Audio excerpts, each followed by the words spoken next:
Hey, welcome to another edition of Kyle Meredith with the interview series presented by WFPK at WFPK.org, Consequence and the Consequence Podcast Network. Thank you so much, as always, for checking out the series, making your way here. You know what to do. If you like what you see, hit that subscribe button. I put out 3 new interviews every single week, so it's a great way to keep up with all of your favorite artists. And one of my all-time favorite artists I get to talk with today, I've got Michael Stipe and Mike Mills of R.E.M. Hello, fellas. Hello, Kyle. Hey there. Hi there. How's it going? It's great. Great to see you both on here. We're jumping as you do these days when you're together in the time machine, heading back to 1996. Talk about a little record over my shoulder called New Adventures in Hi-Fi, which has got the big deluxe edition that's coming out, and just one of the greatest albums of all time.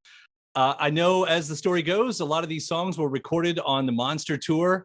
It ended up being a road record that wasn't typically a road record, but I hope this, I'm going to start with a very heady question, I guess is where I'm going here. The road as a backdrop, as a character. We're told about albums that are kind of snapshots of artists, but this one really does, even now, more so now, feel like a snapshot of America, of life at the time. I'll sort of toss this one up to whoever wants it. As you look back on it, what is the world that you captured? I was never an autobiographic writer, and this record is the same. I was kind of really in the very, very, very beginning, because I just wrote what I knew. And then I realized that I didn't want to do that anymore. This is not at all a record about a band on the road or my experience being in a band on the road. Although we did work up, the guys worked up a lot of the arrangements and a lot of the songs while we were on the Monster Tour, and played them at sound checks and in the dressing rooms, and I was in the next dressing room over listening. The really great thing for me is that I was able to, the melodies, the music seeped into my DNA over that year and a half, and I had a lot more headspace, a lot more brain space to think about the lyrics and to work on those after the tour was over. I was focused during the tour really on every performance that night, and not so much on trying to land pop songs for the next album. So most of the work that I did, most of my contribution came after the tour was done. Thematically, the record is a lot about people, about movement. It's got this velocity to it from song to song. But a lot of that had to do with my abandoning New York in the early 90s and following my best friend to Los Angeles, moving to LA, and kind of, in a way, living and discovering the American West for the first time. And then it's a place where Peter Buck came from. His grandfather, Mike, correct me if I'm wrong, was the sheriff of LA County. Police officer in Lancaster, California. Well, so maybe I did a little Buckland exaggeration of his story there, but there was a lot of history and a lot of stories that I could tap into, and a kind of new way of looking at not only America, but the world. And I use that to good end, I think. Yeah. In looking back and talking about this record, it has occurred to me, this is a record about transition. Both the literal transition of us being on the road and going from city to city, which is, directly referenced in one song at least, but certainly infuses the record. But also transitions that we weren't aware of. It's the transition that it's the last record with Bill in the band. It's a transition into a new record contract. It's just a record of movement and change. And I think that's one reason it works. And that's one reason that it's okay that the songs are all very different, and it really leaps from one type of song to the next. There's not a lot of cohesion on this record except for the feeling of movement, and that's what ties it all together. Well, I kind of almost, there is cohesion. I completely agree with everything you said, but we have to state this was not about us. This is not a record about a band touring, right? I mean, no. The transition was just with the element around what we were doing. It wasn't about that at all. It was just something that infused its way into the record. Well, that infusion, I think, is profoundly important, because you can really feel it in the tracks. What these guys were doing, we were in this hyper adrenalized state, being on tour and performing every night or every other night, and you feel that in the music. It creates this bristling landscape for me to people with the narrative arcs and the characters that I invented. It remains my favorite R.E.M. album. It remains my favorite record of any record that we made. Now, it has recently, in the past couple of years, been joined in the #1 slot by Reveal. I have to admit, I have a soft spot in my heart for that record. But New Adventures in Hi-Fi is absolutely my favorite record of us, most definitely of us as a 4-piece. Yeah, I remember the first time I heard it, and it went with every record that you all had done, I think, as a lot of artists will say, as sort of a reaction to the last record. But this one, I think, was the most drastic, like coming off of Monster, which, real quick, personally speaking, was a record that literally changed my life. A day in 1994 when someone slipped some headphones over me and I heard Bang and Blame in a very rural town in the middle of the Kentucky nowhere. My life changed. So Monster became a very important record.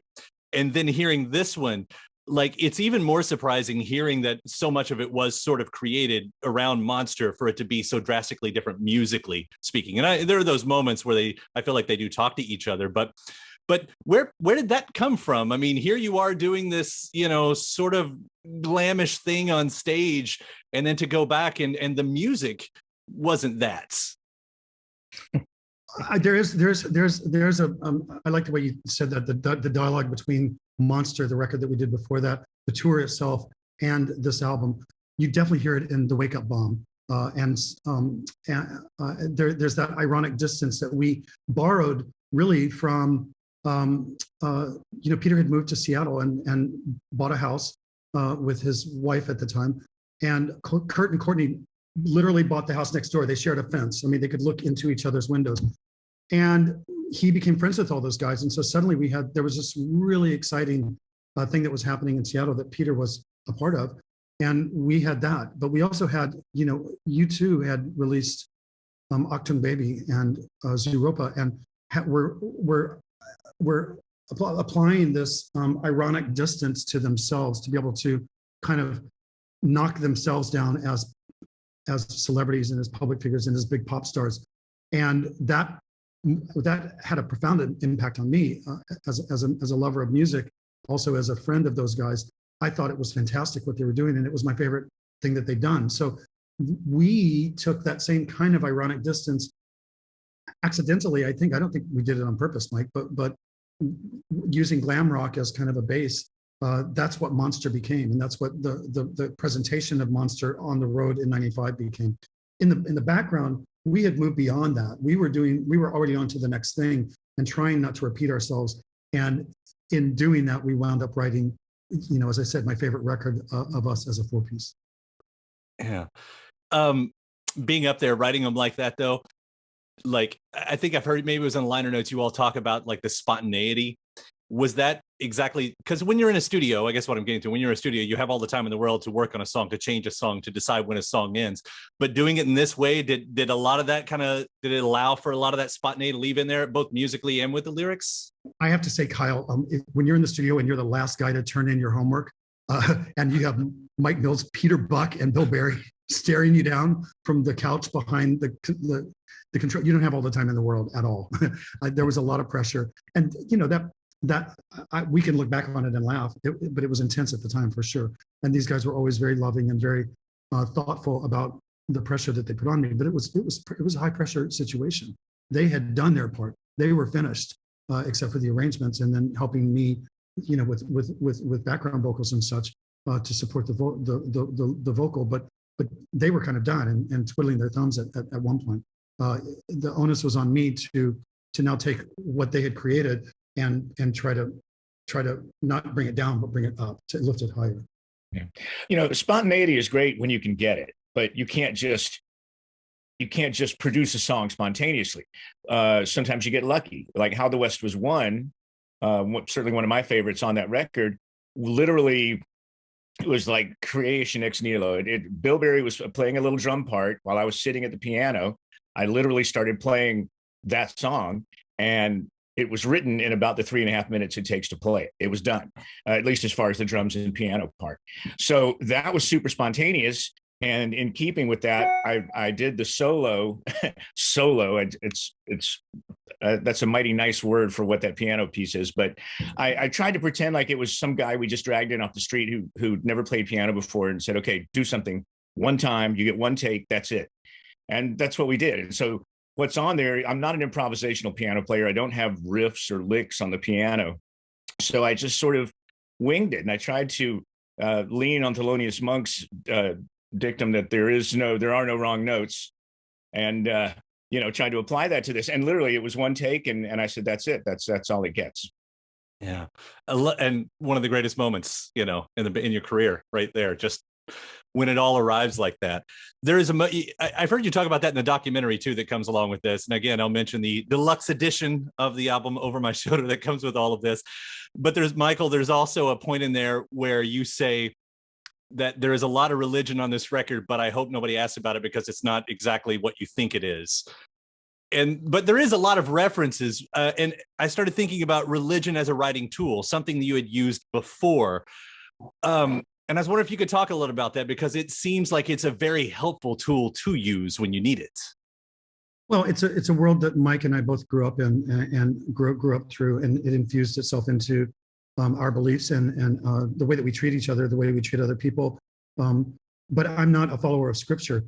That said, there's a lot to tap into when you're dealing with these giant themes or trying to take giant themes and kind of push them into a story that is then relatable and translatable to an audience, right?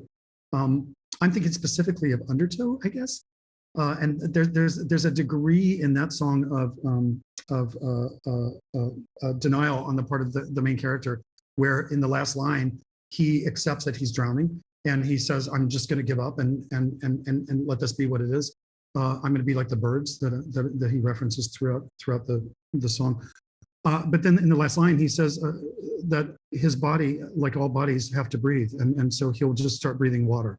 And it's a leap of faith that's like, okay, wow, you were an atheist up until that last moment. And then you kind of lost it at the end. And it's quite beautiful.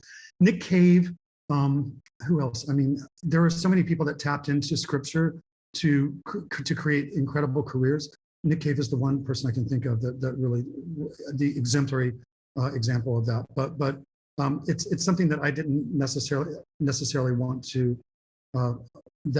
overtly tap into. But and I love writing from perspectives that are not mine. It pushes me as a creative person to do. I hate that term. Well, it pushes me as a writer to place myself in places that I do not belong and try to see things from a different perspective. That's maybe part of being a Capricorn. I smell like a goat, but I also have some of those kind of climb the mountain slowly tendencies and wanting to see every situation from every possible perspective.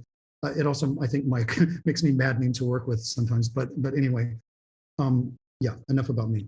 It's all about the results. Did I start that sentence with the word "I"?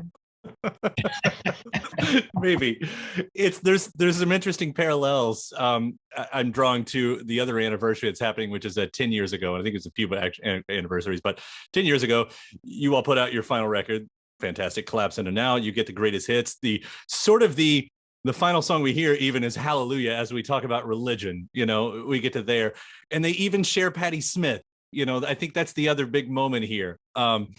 Which you get her on Blue on Collapse Into Now, and then you get her on what is it? It's Ebo, right? That's the one she's on.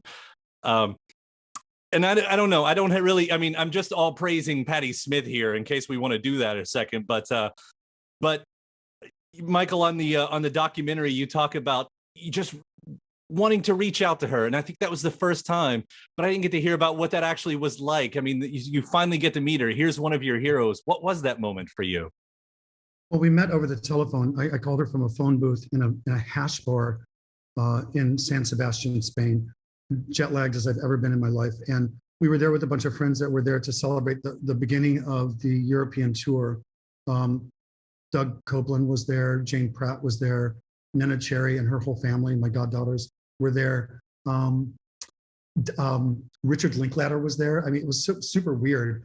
But and my two best friends, Tom Gilroy and Jim McKay, both writers, directors, were there. And we ran into these anarchist film students and wound up in a hash bar on Valentine's Day 1995 in San Sebastian, Spain.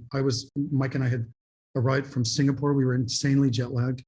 I had just written Departure, because I had this experience on the plane on the way there. So I was feeling really good about myself. And Fred Sonic Smith had recently passed away, and we knew Patti, although we'd never spoken or met each other, through Scott Litt, who was our producer, who had worked with Patti and Fred on Dream of Life. And I told him I wanted to reach out to her. She had to feel very alone. And so he asked her if it was okay to give me her number, and she said yes. So I called her, and I just said, I'm sure that this is a difficult day for you, but I just want you to know that, there are people in the world who are thinking about you, and I'm one of them. Later that year, the band went through Detroit, and we played several months later, I guess. We played in Detroit, and Patti and her 2 children were living in the outskirts of Detroit. And I went to visit them on a day off, and that was the first time we met. Yeah, just incredible how it all comes around. And you get to be with your heroes, which is always a nice part of this job, the perks of this job anyway. I want to quickly catch up to I know we're running out of time here, but just the present really quickly. Michael, first off, I love the stuff that you've done with Aaron Dessner with the one track we heard so far with, we played it a lot over here at WFPK, and it's fantastic. And then I go to put the Flag Day soundtrack in the other day, and there's Ed Vedder doing Drive. And you've got Jason Isbell doing a couple of tracks on his new record with Night Swimming and Driver 8s. I mean, people have been covering you guys for years and years and years, but to have these artists doing it, I mean, first off, were you tipped off beforehand? Do they call you and say, hey, is this okay? Or do you listen to this beforehand? With Eddie and Sean? Yeah, with Ed and Isbell too. Yeah, Jason, I don't know, Mike, did we know that Jason was going to do that? We knew that he had set a goal for himself if Georgia went blue. To do an album of Georgia songs, yeah. And I knew there was going to be, I knew Driver 8 was going to be on there. I didn't know he was doing Night Swimming. That was interesting.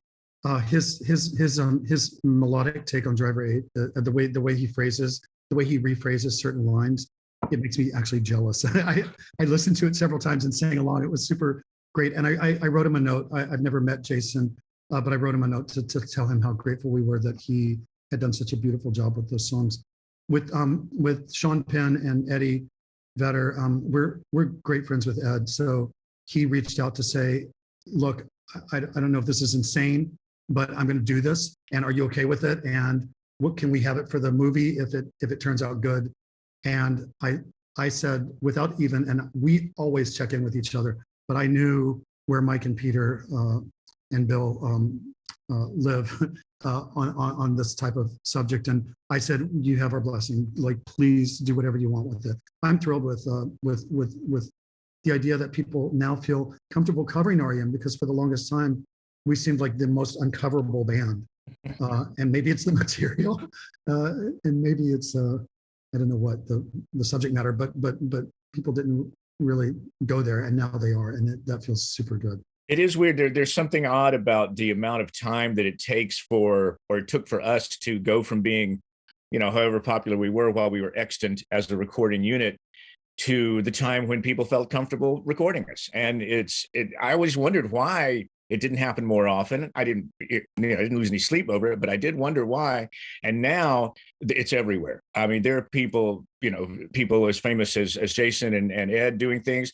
There are a lot of people I've never heard of that are doing really fun, unusual covers of R.E.M. songs in genres that I wasn't even familiar with. And it's very exciting. It's really cool to see your stuff reimagined by an entire new generation of musicians. Yeah.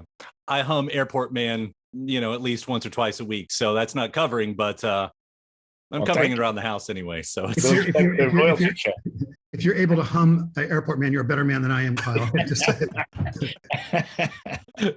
Talk about openers for albums. I mean, we thought How the West Was Won and Where It Got Us was a weird one.